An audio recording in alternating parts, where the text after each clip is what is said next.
Je m'appelle Vinciane, j'ai adopté 7 chats à la SPA Lorraine et 3 cochons d'Inde. Mais en tout, on a 15 animaux, 8 cochons d'Inde et 7 chats.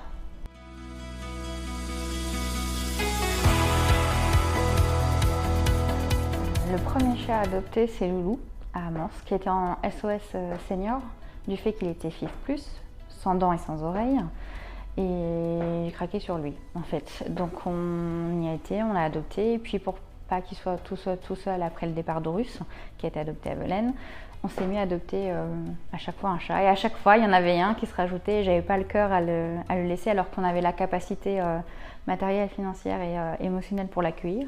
Donc au fur et à mesure, on a augmenté la capacité d'accueil et puis on est arrivé à 7 chats. Mais là, ça y est, on est au maximum.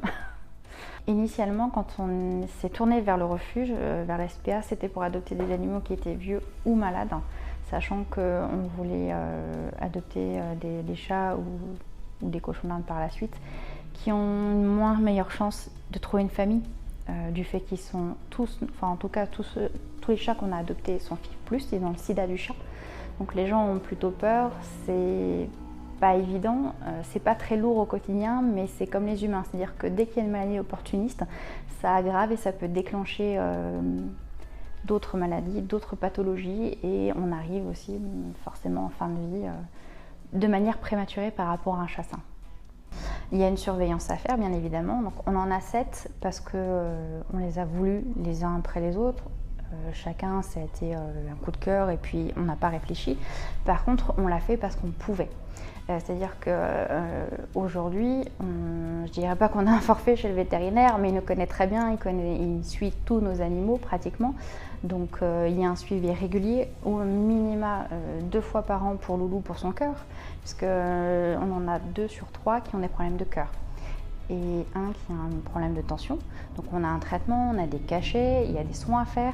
C'est pas toujours évident. Jusqu'à il y a 2 semaines, c'était encore des injections d'insuline tous les soirs pour Vagabond en particulier.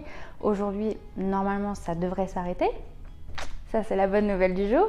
Il y a un accompagnement et alors nous, on a souhaité aller jusqu'au bout puisque le premier chat est décédé. Et quelque part, cette étape m'a fait aussi réfléchir et ça m'a permis de me libérer de mes craintes. Et aujourd'hui, je sais que je peux aller jusqu'au bout, quelles que soient les circonstances. J'irai jusqu'au bout avec eux. Je trouve qu'adopter en refuge, ça permet d'offrir une seconde vie ou d'offrir une meilleure vie à des chats qui n'auraient pas eu, de leur éviter d'être tout seul et de s'offrir la solitude et voilà, de partir dans des conditions qui sont moins bonnes qu'en foyer, en étant entourés. Ils sont beaucoup plus reconnaissants. Les animaux, pour moi, c'est un amour inconditionnel, quel que soit le passif, quel que soit le contexte. Mais ceux adoptés en refuge, c'est décuplé, c'est multiplié en fait.